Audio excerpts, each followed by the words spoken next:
Hi guys, welcome in this channel. This reading is for air signs, Libra, Gemini, Aquarius.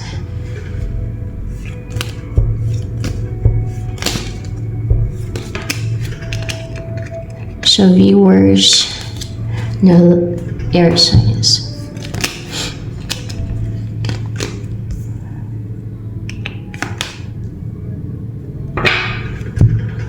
Two of Cups. So there's union na nangyari or naganap. Ay, deceit ang na-unite sa inyo. Kala ko ba naman person?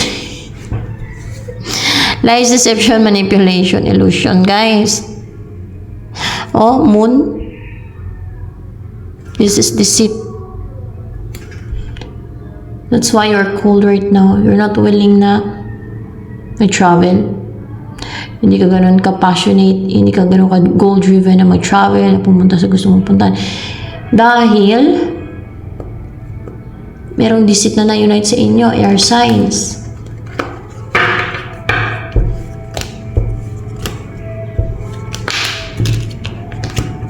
Ito ang next na mangyari sa inyo.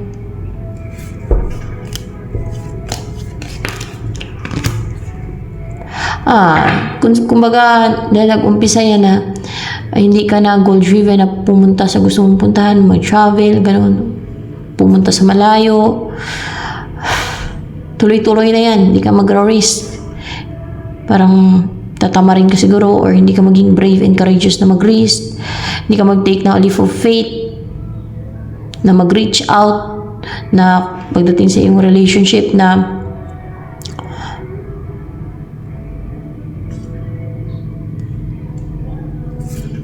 hindi ka malaya or hindi mo magagawa yung mga gusto mong gawin. Yung mga gusto mo simula na gawin.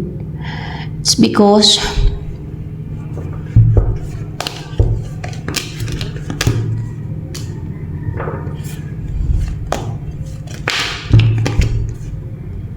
nag-succeed itong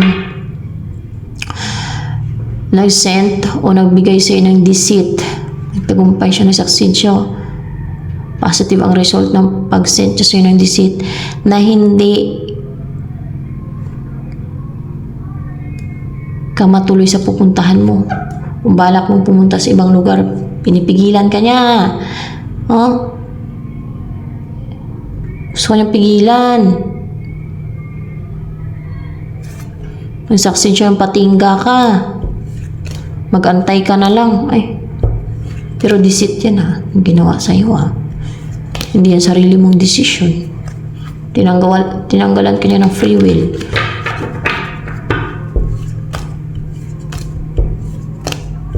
Kunwari may pupuntahan kang malayo, ay hindi ka na lang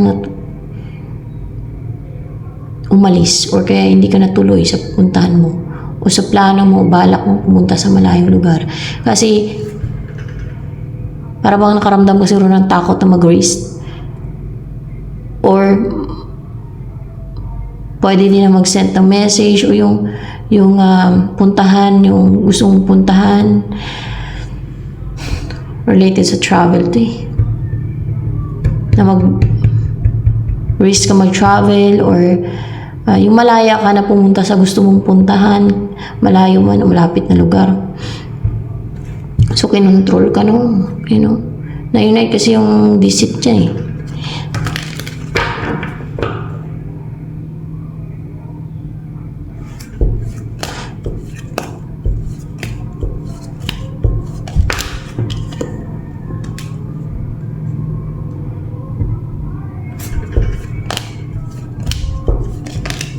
Lalayo ka pati.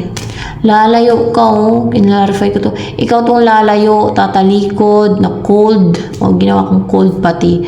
Pwedeng sa person mo, para maging cold ka sa person mo. Oh.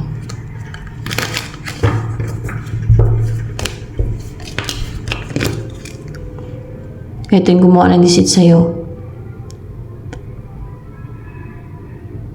Hiwalay or in an unstable relationship. Hindi kayo hiwalay nito. Ano lang hiwalayan siguro sa karelasyon niya or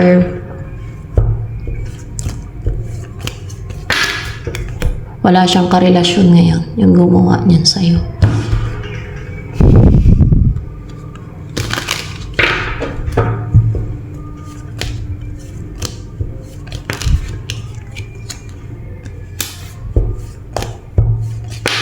Meron naman darating na opportunity sa'yo. May mga offers dito.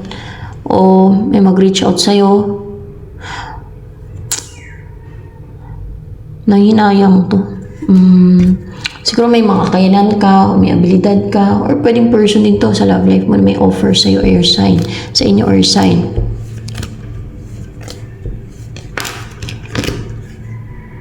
Itong offer sa 8 of Wands.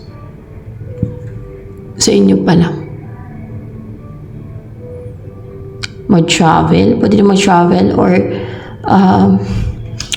mag-send ng message o meron kayo isi-send eh.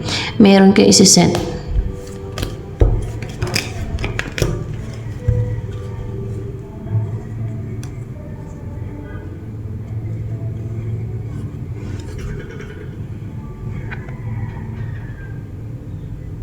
Communication para magkaroon ng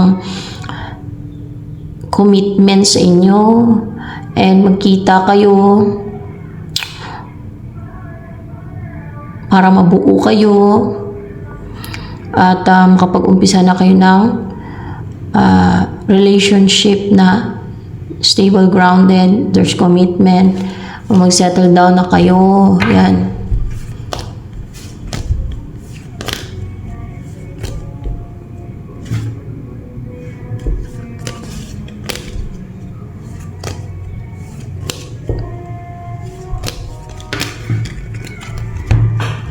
Itong feelings niya sa'yo ni Knight of Cups.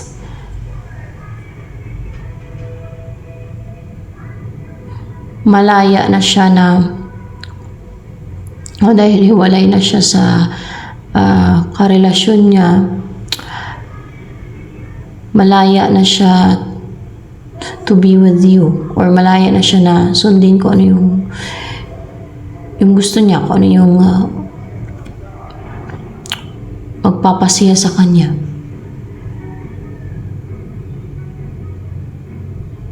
Pwedeng ano to eh, dati mong asawa, dati mong partner, nahiwalay kayo, or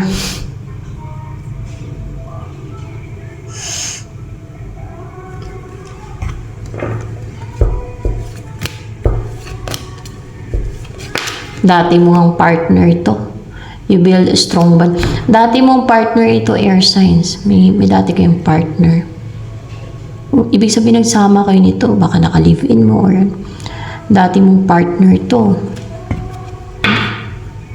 Baka may anak pa nga kayo yan eh. Na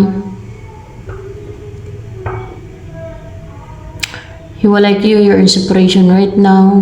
Para masira yung pamilya ninyo. Dahil maaari may nang restrict sa kanya, pero nakawala na siya ngayon sa restriction, no? Alam mo yung restriction, wala siyang magawa. At that time, nung na-restrict siya, victim siya na kontrolado, walang free will.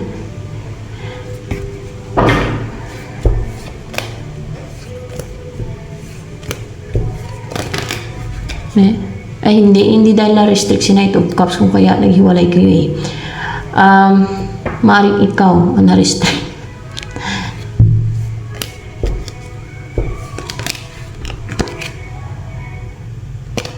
Upright ka yan. Ito pala, feeling pala ni Knight of Cups, ikaw tong hindi na na-restrict, nakalaya na sa restriction. Yan. Kaya, yan o, nanghinayang na yan sa'yo at may offer na yan sa'yo kasi isipin niya, hindi na clouded yung isipan mo. Baka nung restricted ka,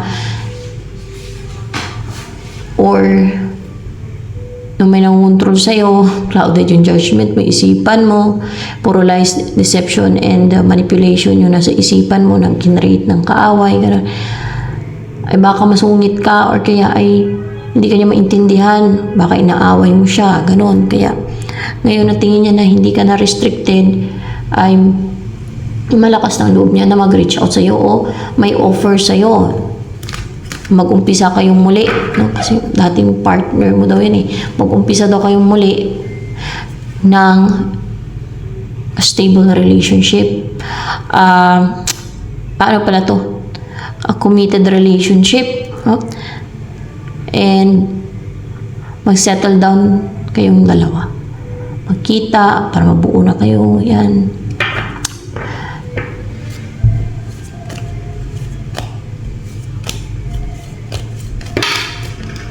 Dahil mahal ka pa niya, no? Clarified by the Lover's card. Okay, tanong ko, mahal ka pa ba niyan? Dahil mahal ka pa ba niyan, no? Oo, mahal ka pa daw niyan dahil mahal ka pa niyan. Di ba? Mahal ka pa niyan, no? Dahil mahal ka niyan. No? Yan ang nagmamahal sa'yo.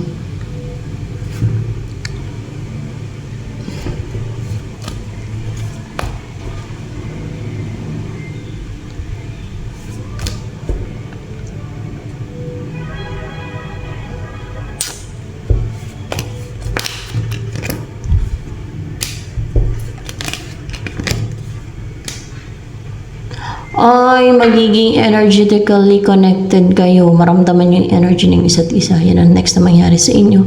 Parang maging unstable, unbalanced ka lang, uncomfortable or unstable, ungrounded. Parang ganun yung maramdaman ninyo ba? Pero you will be connected energetically. Maramdaman ninyo yung energy ng isa't isa. Yung makaramdam kayo ng hindi feeling sa maring passion, yung isip nyo connected. Yan. Kung iniisip ng isa, kadalasan pa naman yung malalaswa. Pag connected ng mga ganon na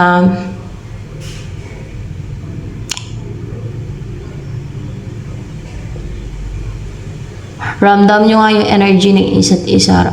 Na, yung kung ano naiisip ng isa, naiisip ng isa. Obserbahan nyo na lang. Obserbahan nyo.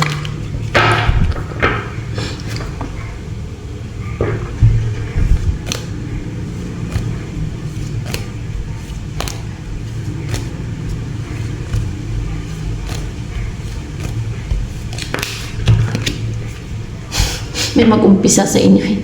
O may mag-umpisa na mag-take na action, no?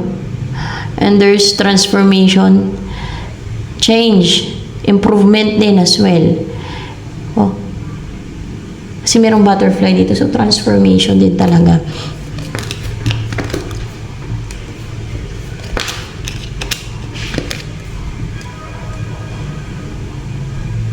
Dahil uncontented, si Knight of Cups to. No? Uncontented siya na hiwalay kayo. Dati mong partner yan. Dahil uncontented siya, unhappy na hiwalay kayong dalawa, you're not together, mag-take na action to. May excited siya, driven by excitement and passion, and strong yung will niya, and driven and fiery, no? And aggressive, decisive na mag-take ng action towards you. Yan nga, may mag-umpisa ngayon na mag-take ng action. May mag-umpisa sa inyong dalawa na it will grow. Observahan nyo na lang kung ano mga next na mangyari sa inyo.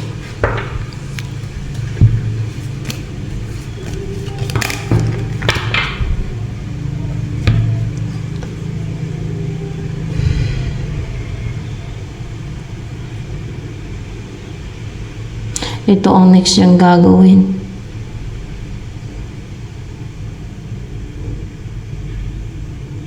Merong ma-left out in the cold. Alam naman ikaw, gusto niya makipagbalikan sa'yo, di ba?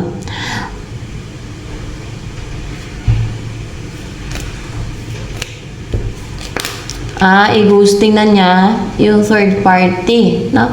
Ni person mo, ni Knight of Cups, i-ghosting niya na yung third party, baka may kakonnection iba, nakarelasyon na iba. I-ghosting niya na daw yung third party na gagawin ni Knight of Cups.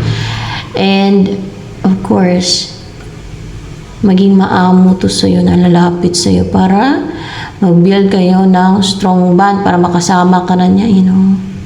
Parang kunwari kayong dalawa to, you know, lion and this woman, yan, na positive and inspired na siya na kasama ka.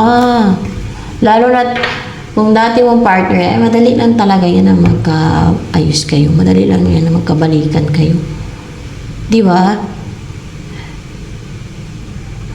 Madali lang yun pagka mga ganyan eh. Siyempre may pinagsamahan na kayo, nagmahalan kayo, halos kilala nyo na talaga yung ugali ng isa't isa.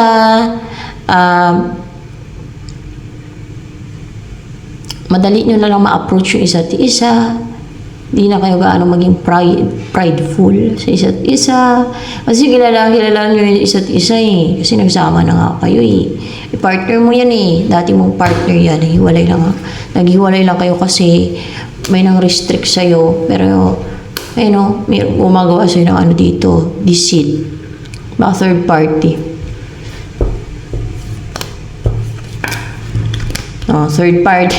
Three of Cups. Third party ang gumagawa ng deceit sa'yo. Sinindahan ka niya ng lies, deceptions, illusions, manipulations, isipan mo. Baka yan din ang nagpahiwalay sa inyong dalawa. Kung may anak kayo, kawawa yung anak ninyo, no? Third party. Madaya yung third party. Baka gusto niya yung person mo.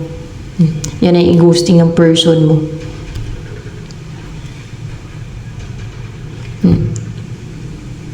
Ito na lamang 4 air signs.